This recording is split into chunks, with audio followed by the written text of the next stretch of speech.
همه برندها از یه نقطه شروع میشن. اما بعضی ها مثل جادو از دل صحنه‌های مد به دنیا میان. سال 2015 جایی که دنیای آرایش داشت به تکرار میافتاد، یه زن به اسم پت امسیگرس که مجله وگ بهش لقب تاثیرگذارترین میکاپ آرتیست دنیا رو داده بود، تصمیم گرفت قوانین رو بشکنه. اون نگفت فقط یه رژ لب بده یا یه سایه معمولی. اون گفت رنگ باید زندگی کنه، برق باید جسارت داشته باشه و پوست هم باید مثل بوم نقاشی بدرخشه. و اینطوری بود که برند پت متولد شد. نه فقط یه برند لوازم آرایش، بلکه یک آزمایشگاه خلاقیت، یه انقلاب در زیبایی.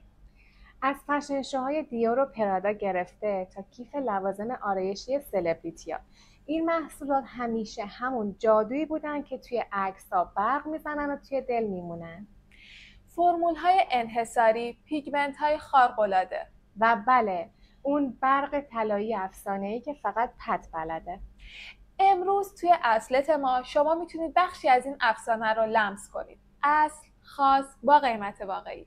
چون زیبایی نباید لوکس باشه، باید دستیافتنی باشه. و حالا وقتشه شما هم جادوی پت رو تجربه کنید.